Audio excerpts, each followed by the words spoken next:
I never planned to unveil the truth about my career at my sister Madeline's engagement party.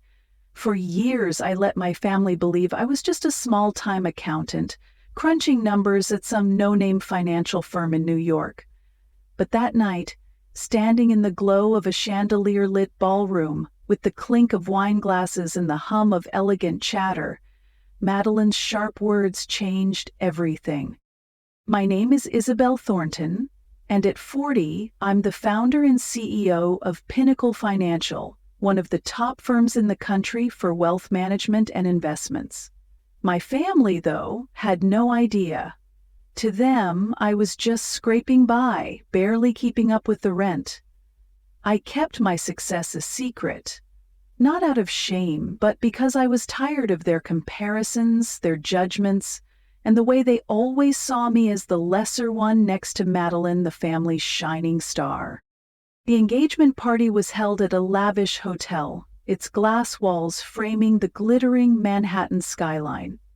I stood alone, dressed in a simple gray dress I'd chosen to blend in. Around me, guests in designer suits and sparkling gowns mingled, their laughter mixing with the soft strains of a violin quartet. Waiters glided through the crowd with trays of ruby red wine. This was Madeline's kind of stage, a chance to flaunt her success, her charm, her perfect life. "Isabel, there you are!" My father Charles approached, his voice tinged with disappointment. He scanned my outfit, his brow furrowing. "Couldn't you have worn something a bit more impressive? This is your sister's night, you know." I smiled faintly, sipping my wine. "I think this is fine, Dad." He sighed, the sound heavy with years of unmet expectations. "Fine isn't the same as successful, Isabel. Look at Madeline, youngest senior manager at Apex Wealth Management, engaged to a real estate tycoon. That's what achievement looks like." I didn't reply, my fingers brushing the folded letter tucked in my purse, the last gift from my mother before she passed. She was the only one who ever believed I could do something extraordinary. "You'll build something great if you trust yourself," she'd written in her elegant script. That letter was my anchor, a reminder of her faith in me when no one else cared. Across the room, Madeline glowed, her arm linked with her fiancé, Henry. She was radiant, her laughter drawing every eye. Just last night, I'd chaired a board meeting where we greenlit a billion-dollar investment fund. But my family didn't know that. They didn't know that Pinnacle Financial wasn't just some tiny firm. It was a powerhouse, managing the portfolios of some of the wealthiest people in the world. And they definitely didn't know that I wasn't just an employee. I was the one who built it from nothing. I had always been the overlooked one. Growing up, Madeline was the golden child, beautiful, charming, destined for greatness. I was the quiet one, the one who worked hard but never got the spotlight. When I graduated top of my class in finance, my parents barely noticed. They were too busy planning Madeline's future, funneling their support and my savings into her dreams. But I didn't let that stop me. I started Pinnacle with nothing but a laptop and a vision, working late nights in a cramped apartment while my family assumed I was just getting by. As I stood there, watching the party unfold, I felt the familiar sting of being invisible. Madeline was the star, and I was just her plain older sister, the one who never quite measured up. My stepmother, Margaret, joined my father, her eyes sweeping over me with a pitying smile. "Isabel, why don't you mingle? People are asking about you, though I suppose there's not much to share." I took another sip of wine, my mind drifting to the deal I'd closed yesterday, a partnership that would expand Pinnacle's reach across Europe. "I'm doing all right," I said softly. "The accounting work keeps me busy." Margaret's smile tightened. "Busy isn't the same as accomplished, dear. Madeline's running entire campaigns at Apex. She's engaged to Henry, for heaven's sake. a man who's building skyscrapers. You should take notes." I bit back a laugh. Apex Wealth Management, where Madeline worked, had been hounding me for months, desperate to partner with Pinnacle to save their failing investment fund. Their CEO, Catherine Prescott, had sent me no fewer than 3 personal emails, each one more urgent than the last. But my family didn't know that. To them, I was just the sister who kept the books, the one who'd never amount to much. I looked at Madeline again, her diamond earrings catching the light as she laughed with a group of guests. She was 31, 9 years younger than me, but she carried herself like she'd already conquered the world. Henry, tall and polished in a tailored suit, stood beside her, his hand resting on her back. They were the perfect couple, the kind my family loved to brag about. I didn't resent Madeline's success, not really. What hurt was the way they dismissed mine, the way they assumed I had nothing worth celebrating. The letter in my purse felt heavier now, my mother's words echoing in my mind. "You're meant for big things, Isabel." She'd seen something in me that no one else did, not my father, not Margaret, not even Madeline. When she died, I promised myself I'd prove her right, and I had. Pinnacle Financial was proof that I didn't need their approval to succeed. But standing there, surrounded by their judgment, I wondered if I'd kept my secret too long. I'd built an empire, but I'd let my family believe I was a failure. Part of me wanted to tell them, to watch their faces change when they realized who I really was. But another part, the part that still remembered years of being ignored, wanted to stay silent, to let them keep underestimating me. As the violin music swelled, I took another sip of wine, my eyes scanning the room.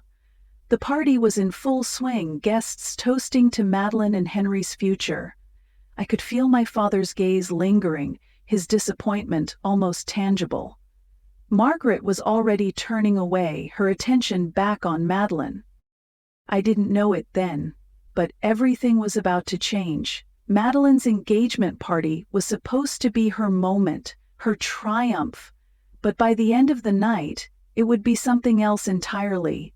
A reckoning, a revelation, and the start of a new chapter for all of us. For years, I'd stayed in the shadows, letting my family believe what they wanted. But shadows have a way of shifting, and tonight, the light was about to find me. "Isabel!" Madeline's voice cut through the hum of the party, bright and sharp, like a bell demanding attention. She glided toward me, her sequin dress catching the light with every step, her fiancé Henry at her side. Heads turned as they approached, their presence commanding the room. "Still hiding in corners, I see," she said, her smile sweet but her eyes glinting with something else. "Some things never change, do they?" Henry chuckled, adjusting his tie with a practiced ease. "Madeline told me about your job, Isabel. A little accounting gig at some small firm, right? It's cute that you're keeping at it, still using a calculator to balance those books." The guests nearby tittered, their laughter stinging like tiny needles. I forced a smile, my fingers tightening around my wineglass. "I manage," I said, my voice steady despite the heat rising in my chest. Madeline tilted her head, her diamond earrings sparkling. "Oh, you're so resilient, aren't you? Even if accounting is a bit dull." Her words were laced with pity, loud enough for the cluster of guests to hear. "Don't get me wrong, it's great that you're independent. Not everyone can be a high flyer like me." More laughter rippled through the crowd, and I felt their eyes on me, sizing me up, dismissing me. I took a slow sip of wine, my other hand brushing the folded letter in my purse. My mother's words, the only thing grounding me in that moment. "You're meant for big things, Isabel," she'd written. Those words had carried me through years of doubt, years of being overlooked. But standing there, under Madeline's smug gaze, the weight of those years pressed down harder than ever. 15 years ago, things were different. I'd graduated at the top of my finance class, my head full of dreams about building a company that could change the industry. But when I shared those dreams with my parents, they'd brushed them off. "That's not realistic for a girl," my father had said, his tone final. Meanwhile, Madeline, barely out of high school, was their golden child. They poured everything into her, praise, attention, and, most painfully, my savings. I'd worked 2 jobs through college, scraping together every penny to build a future. But when Madeline decided she wanted an MBA, my parents didn't hesitate. They took the $30,000, 0 cents I'd saved, and handed it over to her without even asking me. "Madeline needs it more," my mother said, her voice gentle but firm. "She's got a real shot at something big." And me? I was told to be practical. So I watched as my father used his connections to get Madeline an entry-level job at Apex Wealth Management, while I was left to figure things out on my own. I didn't let it break me, though. I started Pinnacle Financial with nothing but grit and a second-hand laptop, working late into the night while my family assumed I was just getting by. Madeline's voice pulled me back to the present. "You should come to one of my client dinners sometime, Isabel," she said, her tone dripping with condescension. "It might inspire you to aim a little higher." Henry grinned, leaning in. "Yeah, maybe you could pick up some tips from Madeline. She's killing it at Apex. Youngest senior manager in their history." I nodded, my smile tight. "Sounds like quite a feat." "It is," Madeline said, tossing her hair. "And speaking of feats, you'll never guess who's coming tonight. Catherine Prescott, the CEO of Apex Wealth Management. She almost never attends employee events, but she made an exception for me." She paused, her eyes locking onto mine. "So, Isabel, please don't bore her with stories about your little accounting job, okay? I don't want you embarrassing me." The words hit like a slap, but I kept my composure, taking another sip of wine to hide the smile tugging at my lips. Apex Wealth Management had been chasing me for months, desperate to secure a partnership with Pinnacle Financial. Their flagship investment fund was bleeding money, and they needed my firm's expertise and capital to save it. Catherine Prescott had sent me 3 personal emails, each one more pleading than the last. I'd been stalling, curious to see how far they'd go. But my family didn't know any of this. To them, I was just the sister who couldn't keep up. "Don't worry, Madeline," I said softly. "I won't embarrass you." She smirked, satisfied, and turned to Henry. "Come on, let's greet some more guests. This is our night."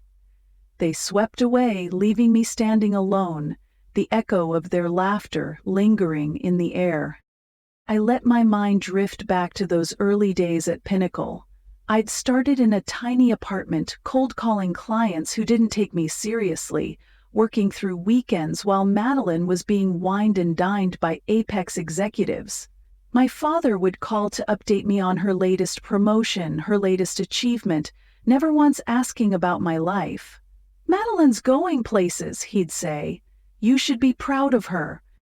And I was, in a way. But it hurt that they never saw me, never asked about my dreams, my struggles, my victories. The only person who ever did was my mother. Before she died, she'd pull me aside, her eyes bright with belief. "You're going to do something extraordinary, Isabel," she'd say.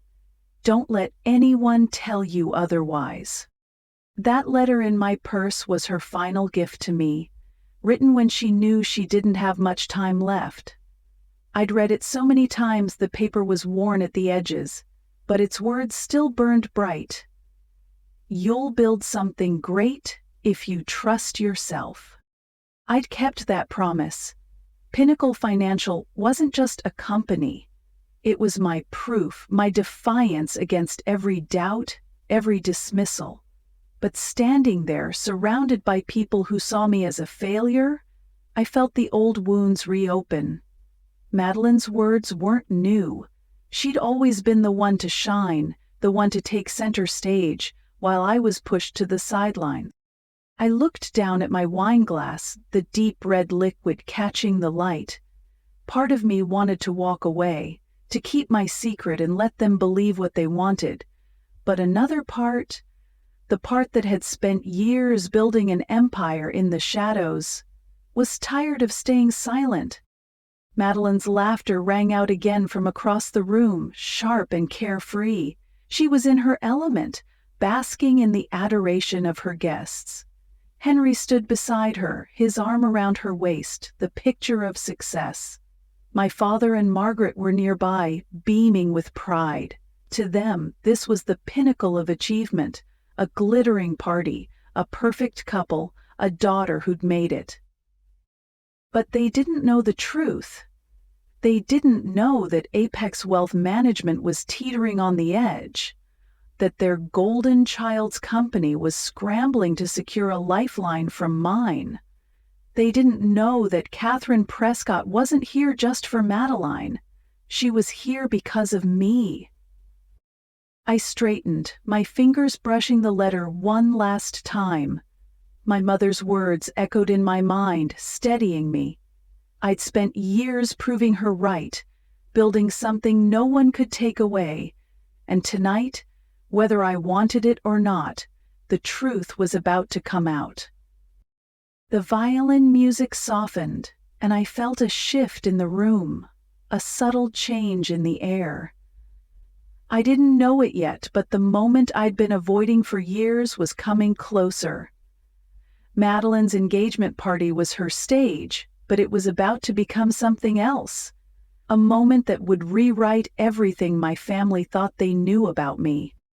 The room seemed to hold its breath as Catherine Prescott stepped through the doors. She was every inch the CEO, tall, poised, her silver hair swept into an elegant chignon, her sharp eyes scanning the crowd. The chatter faded, replaced by a ripple of whispers. Madeline straightened, her smile brightening as she tugged Henry forward, ready to greet her boss. But before she could take a single step, Catherine's gaze landed on me. "Miss Thornton!" Her voice carried across the ballroom, clear and warm with recognition. She moved toward me with purpose, her heels clicking on the marble floor. "I had no idea you'd be here." Madeline froze mid-step, her smile faltering. Henry's brow creased, confusion flickering in his eyes. My father, standing a few feet away, gripped his wine glass so tightly I thought it might crack. The guests around us turned, their curiosity palpable, as Catherine closed the distance between us. She extended her hand, her smile genuine. "Pinnacle Financial has been giving us quite the runaround trying to schedule a meeting. I never imagined I'd find the CEO at an employee's engagement party." The silence that followed was deafening. Every eye in the room was on me, but I felt only Madeline's stare, sharp and disbelieving, boring into me. Henry's wineglass slipped from his fingers, shattering on the floor with a sound like a gunshot. The crowd gasped, but I barely noticed. My heart was steady, my focus on Catherine. "Hello, Catherine," I said, shaking her hand with a calm I didn't entirely feel. "I'm just as surprised to see you. After all, this is my sister's engagement party." Catherine's eyes widened slightly, darting to Madeline and back to me. "Your sister?" She let out a soft laugh, piecing it together. "Madeline is your sister?" I nodded, allowing a small smile to curve my lips. She didn't know about my position. Not until now. Madeline's face drained of color, her lips parting as if to speak, but no words came. Henry stood rooted to the spot, his jaw slack. My father's hand trembled, the wine in his glass sloshing dangerously. Margaret, my stepmother, let out a strangled sound, her hand clutching her necklace. The guests murmured, their whispers buzzing like static, but I kept my eyes on Catherine. "Well, this is quite the revelation," Catherine said, her tone laced with amusement. "I suppose it explains why you've been so hard to pin down.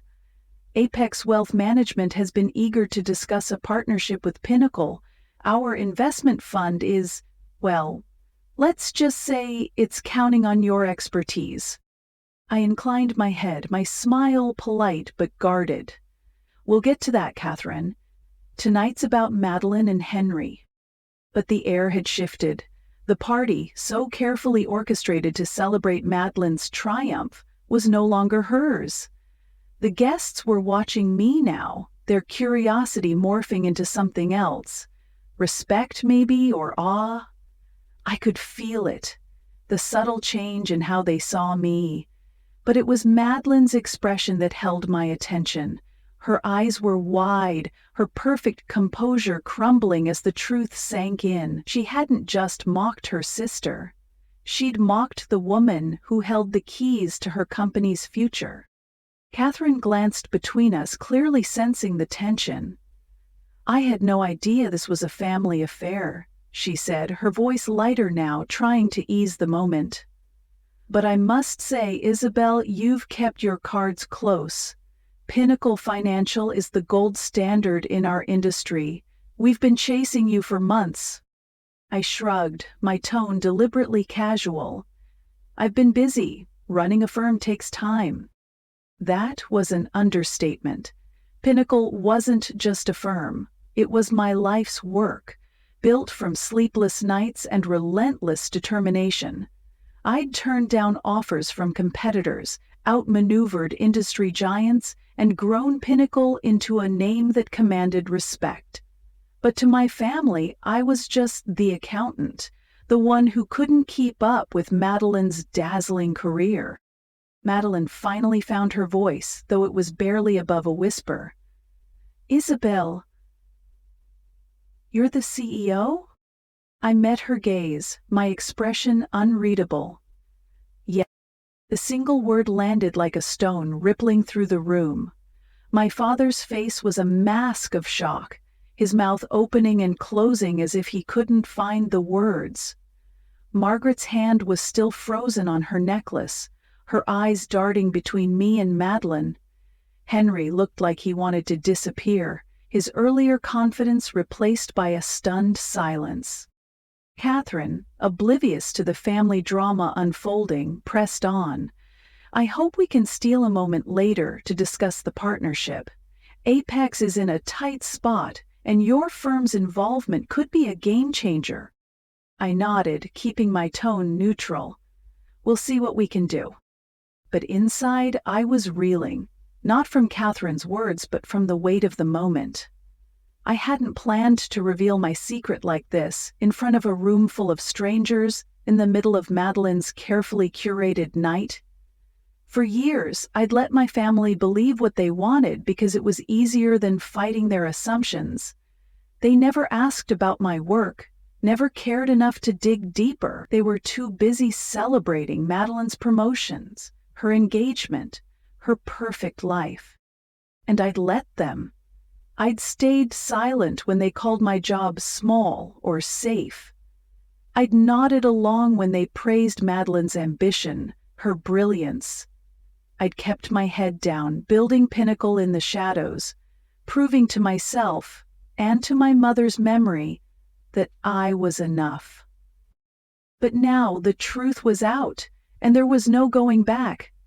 Madeline's eyes were still locked on mine, a mix of disbelief and something else. Fear, maybe, or shame. She'd spent the evening parading her success, mocking my supposed failure, only to learn that I wasn't just her sister. I was the woman her company was begging to save them.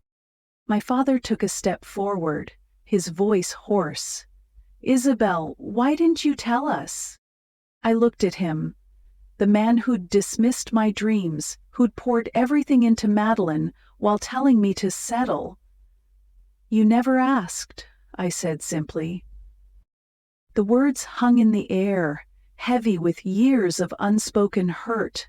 Margaret's face flushed, and she opened her mouth to speak, but no sound came. The guests were still watching, their whispers growing louder. But I didn't care. This wasn't about them. It was about my family, about the truth they'd ignored for so long. Catherine cleared her throat, sensing the awkwardness. "Well, I'll let you enjoy the party, but Isabel, we really need to talk soon. Apex is counting on you." I gave her a nod, my smile tight. "I'll be in touch." As Catherine moved away, the room seemed to exhale, the chatter resuming in a rush. But the tension between me and my family lingered, thick and unspoken. Madeline hadn't moved, her eyes still fixed on me, her perfect night unraveling before her. Henry reached for her hand, but she pulled away, her face a mask of shock. I took a sip of wine, the cool liquid grounding me. This wasn't how I'd imagined my secret coming out. I'd wanted to keep it hidden, to protect myself from their judgment, their expectations. But now that it was done, I felt something shift inside me. A release, maybe? Or the first stirrings of something new. The party continued around us, but it was different now. Madeline's laughter was gone, replaced by a stunned silence. My father and Margaret stood frozen, grappling with the truth. And me? I stood a little taller, the weight of my secret lifted, even if just for a moment. But the night wasn't over. The real reckoning was still to come, and it would change everything. The ballroom buzzed with whispers, but the weight of my family's stares drowned out the noise. Madeline's face was pale, her eyes still wide with shock. My father, Charles, looked like he'd aged a decade in minutes, his hand trembling around his wineglass. Margaret, my stepmother, clutched her necklace, her lips pressed into a thin line. Catherine Prescott's revelation had shattered their perfect picture of me, the quiet, unremarkable sister who could never match Madeline's shine. But the truth was out, and there was no stuffing it back into the shadows. Charles was the first to move, his voice low and urgent. "Isabel, we need to talk, now." Before I could respond, he was steering me toward a private room off the main ballroom, Madeline and Henry trailing behind, Margaret hurrying to keep up. The door clicked shut, sealing us in with a silence so heavy it felt like it could crush us. For a moment, no one spoke. The air was thick with unspoken questions, regrets, and something sharper. Betrayal, maybe, though I wasn't sure who felt it more. "Isabel," Charles began, his voice rough. "How could you keep this from us? You're the CEO of Pinnacle Financial, and you never said a word?" I stood by the window, the city lights blurring into streaks of gold and white. My fingers brushed the folded letter in my purse, my mother's words anchoring me. "You never asked, Dad," I said, turning to face him. "Not once. You were too busy singing Madeline's praises, telling everyone how she was the family's pride and joy." Madeline flinched, her hands twisting together. "That's not fair," she whispered. But there was no strength in her voice. "You could have told us. You didn't have to humiliate me like this, at my own engagement party." "Humiliate you?" I echoed, my voice steady but laced with years of pent-up hurt. "Madeline, you spent the entire night mocking me. You called my job cute, my life dull. You stood in front of everyone and made sure they knew I was nothing compared to you, and now you're humiliated because the truth came out." Henry shifted uncomfortably, his earlier bravado gone. "Look, Isabel, maybe we got it wrong, but you can't just—" "I can," I cut him off, my gaze flicking to him. "And I will." Margaret stepped forward, her voice syrupy with forced warmth. "Isabel, darling, let's not overreact. We're family. We only wanted the best for you. The financial world is so cutthroat, especially for women. We thought we were protecting you by encouraging simpler goals." "Protecting me?" The words tasted bitter as I said them. You weren't protecting me, Margaret. You were dismissing me. Every dream I had, every plan I shared, you brushed it aside. You told me to be realistic while you poured everything into Madeline. Your time, your money, my money. Charles's face reddened. What's that supposed to mean? I took a breath, steadying myself. 15 years ago, I had $30,000, 0 cents saved from working 2 jobs through college. I was going to use it to start my company. But you took it, Dad. You and Mom gave it to Madeline for her MBA without even asking me. You said she needed it more, that she was the one with real potential. Do you know what that felt like? Madeline's eyes dropped to the floor, her shoulders hunching. Charles opened his mouth, then closed it, his face a mix of guilt and defensiveness. Margaret's hand fluttered to her chest, but she said nothing. The silence was suffocating, broken only by the faint hum of the party beyond the door. I built Pinnacle Financial anyway, I continued, my voice low but firm. No connections, no handouts, just me. While you were busy getting Madeline her job at Apex, I was working 18-hour days convincing clients to trust a nobody with their money. Every milestone, every deal, I did it alone. And you never once asked how I was doing. You were too focused on Madeline's next promotion, her next big win. Isabel, Madeline said, her voice breaking, I didn't know. I thought you were happy with your little job. My little job? I laughed, but there was no humor in it. Pinnacle Financial manages billions in assets, Madeline. Apex Wealth Management has been begging for our help because your precious fund is tanking. Catherine Prescott wasn't here just for you. She was here, hoping to catch me. Madeline's face crumpled, and for the first time, I saw something like shame in her eyes. Henry reached for her, but she pulled away, her hands shaking. Charles ran a hand through his hair, his voice desperate.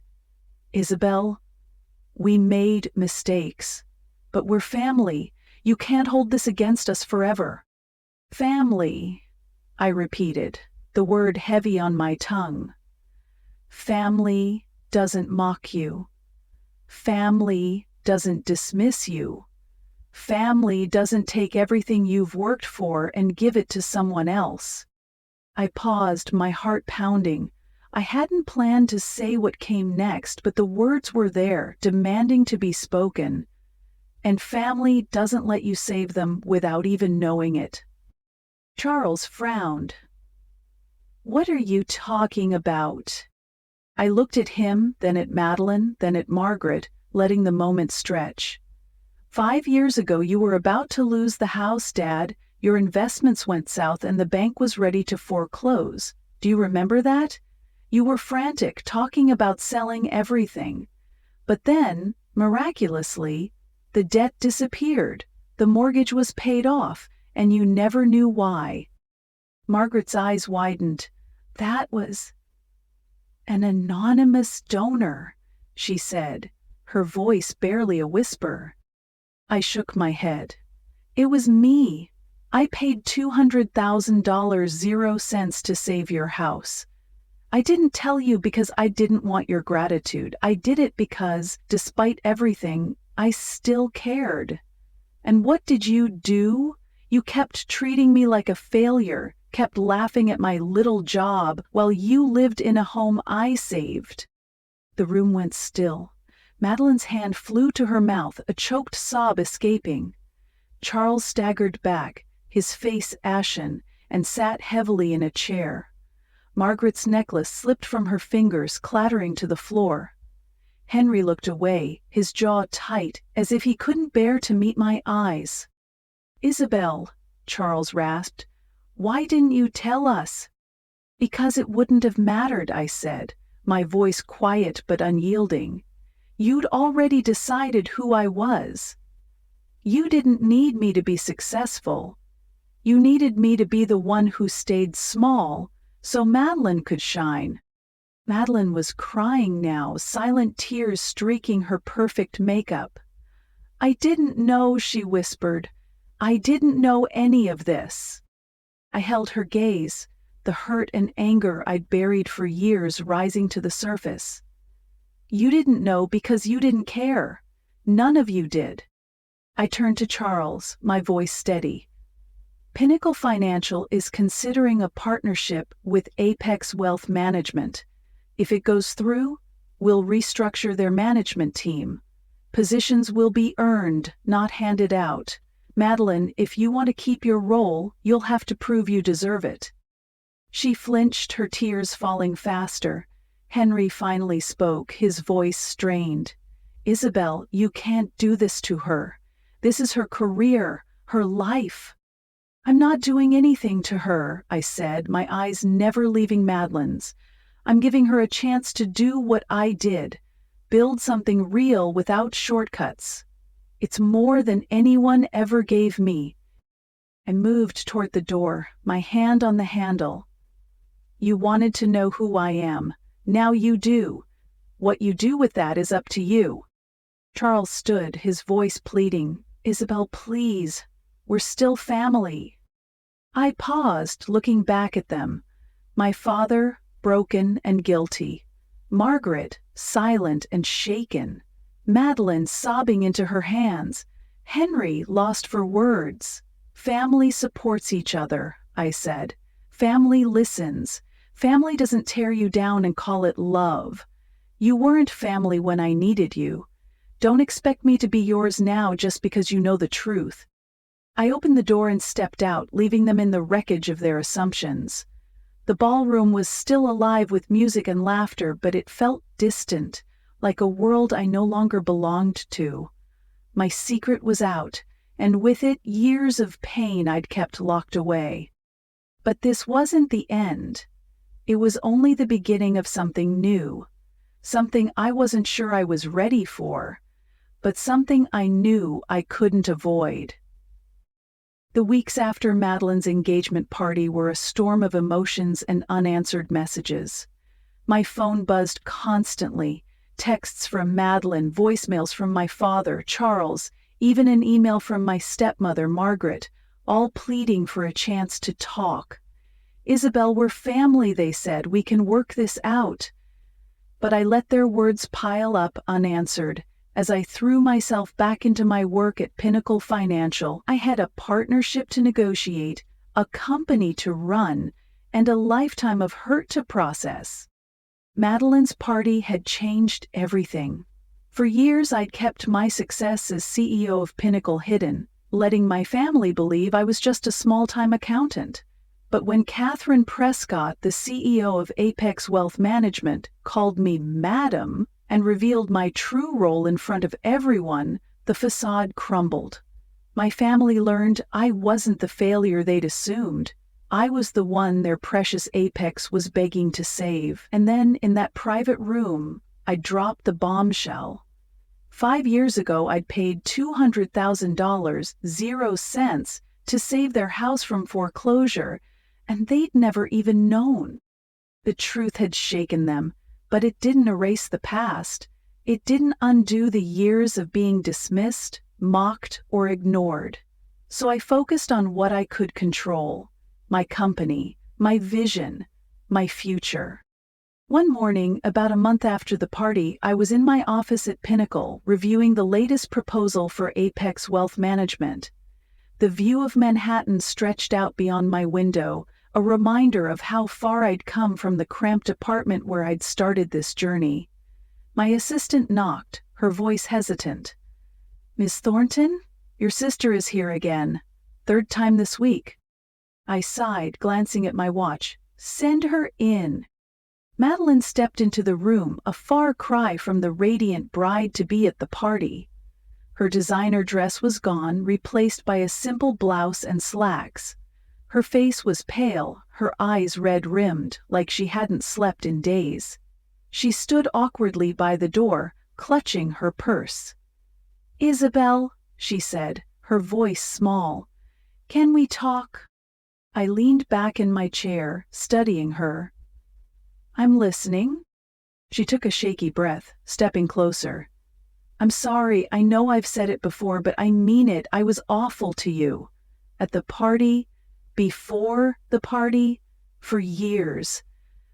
I didn't know about the house, about the money you gave up for me, about any of it. I was so caught up in my own world I didn't see you. Her words hung between us, raw and heavy. I wanted to believe her, but trust wasn't something I could just hand over. Sorry doesn't change what happened, Madeline, I said. It doesn't erase the way you laughed at me, the way you made sure everyone knew I was less than you. She flinched, tears welling in her eyes. I know, I was wrong. I thought I was better than you, but I'm not. I'm scared, Isabel. Apex is in trouble, and if this partnership with Pinnacle doesn't go through, I could lose everything I've worked for. I raised an eyebrow. And you think I should save you? After everything? No, she said quickly, shaking her head. I don't expect that. I want a chance to prove I can do better. Not just for Apex, but for you. For us. I studied her for a long moment. The Madeline I knew was all polish and pride, but this version was different, stripped down, vulnerable. If you want to keep your job at Apex, I said, you'll have to earn it. No connections, no favors. When Pinnacle partners with Apex, we're restructuring management. Positions will be based on merit. Show me you're worth it. She nodded, wiping her eyes. I will. I promise. I didn't respond, just watched as she turned and left, her steps slow but determined. For the first time, I saw a glimmer of the sister she could be, not the one who'd overshadowed me, but one who might finally understand what it meant to fight for something. That afternoon, I got another unexpected visit. Charles and Margaret showed up, despite my assistant's protests. They stood in my office, looking out of place against the sleek modern decor. Charles's face was lined with regret, Margaret's with a nervous hope. Isabel, Charles began, his voice rough. We've been trying to reach you. We need to talk about what happened. I crossed my arms, leaning against my desk. I've been busy. Running a firm like Pinnacle takes a lot of work. Margaret wrung her hands, her smile forced. We know we made mistakes, dear. We should have supported you more, asked about your life. But we're family, surely that means something. I laughed, a sharp, humorless sound. Family meant something when I was pouring coffee to pay my way through college, only to watch you give my savings to Madeline. It meant something when I was working nights to start Pinnacle, and you never called to check on me. It meant something every time you celebrated Madeline's promotions and ignored my achievements. Charles's shoulders sagged. We didn't know, Isabel. We thought you were content. We never imagined you were building something like this. That's the problem, I said, my voice steady. You didn't imagine. You didn't care enough to find out. I reached into my desk drawer and pulled out the letter from my mother, its edges worn from years of handling. She was the only one who believed in me, I said, holding it up. She saw what I could do, even when I doubted myself. You chose Madeline over me every time, and I made my peace with that. But don't ask me to pretend it didn't hurt. Margaret's eyes filled with tears, but I didn't soften. We're sorry, she whispered. Can't we start over?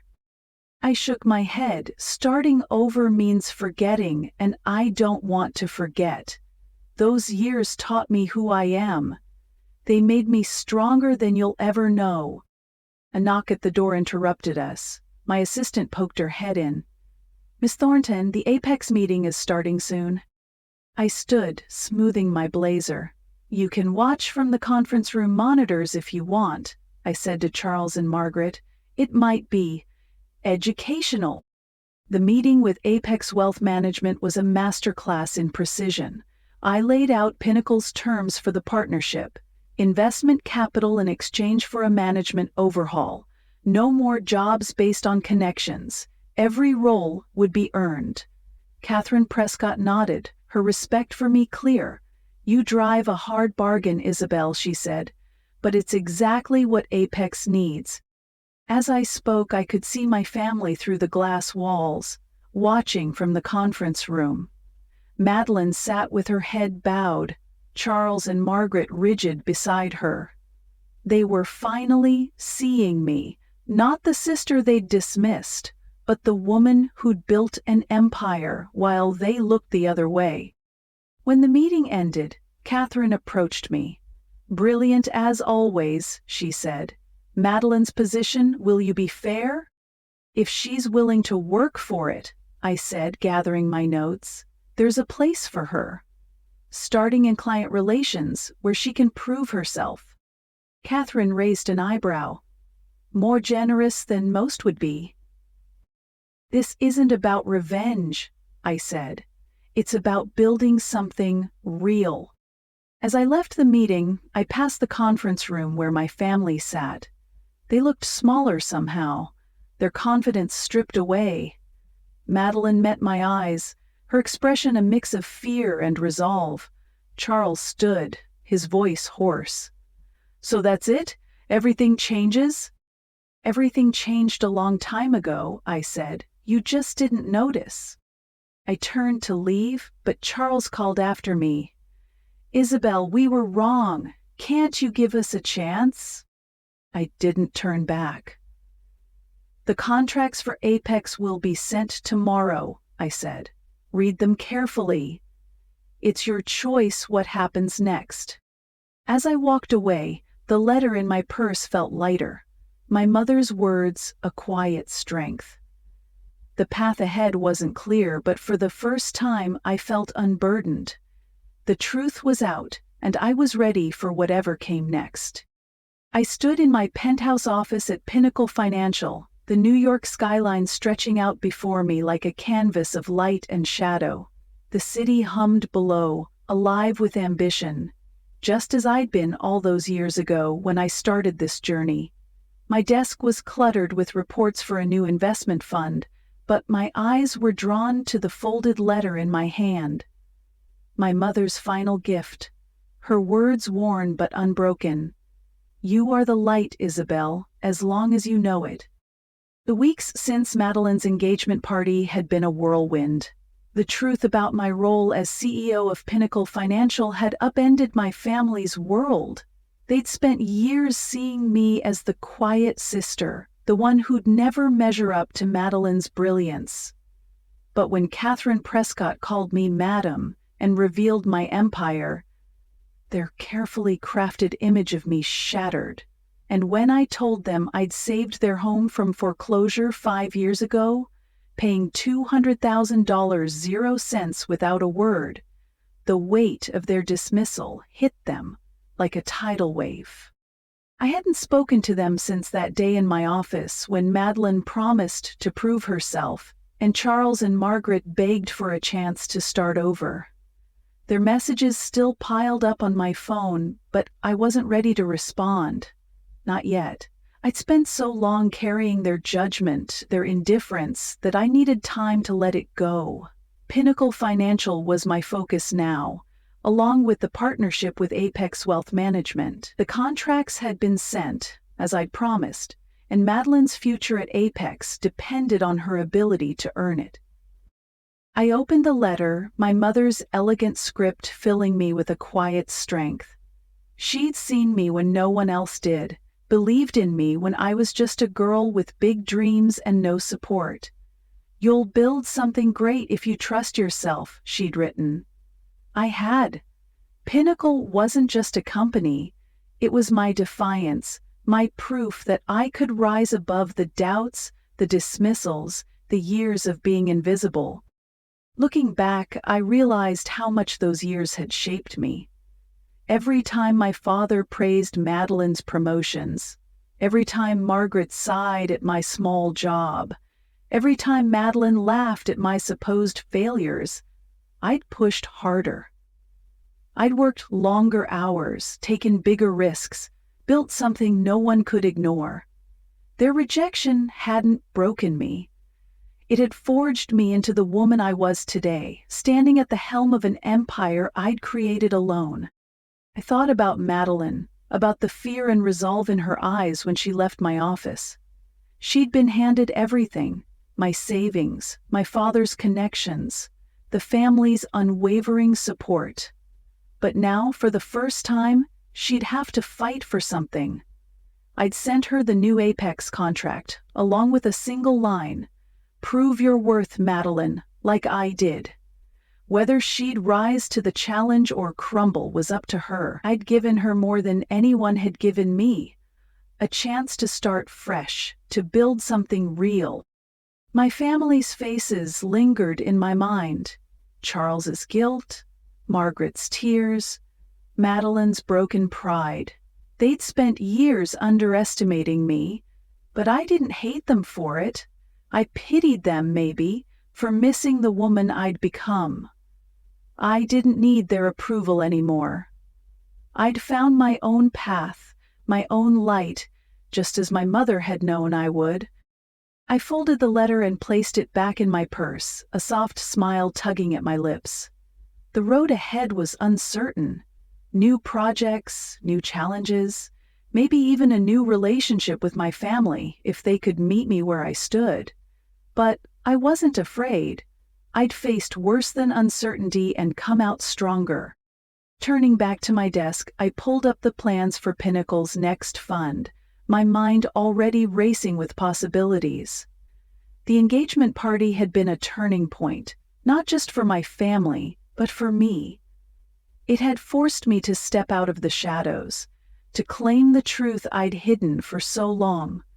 I wasn't the sister who'd failed. I was the woman who'd reshaped their world, and I was just getting started. As the city lights twinkled outside, I felt a quiet peace settle over me. Success wasn't about making others see you. It was about seeing yourself clearly, from the very beginning. I'd spent years proving that to myself, and now I was ready to live it.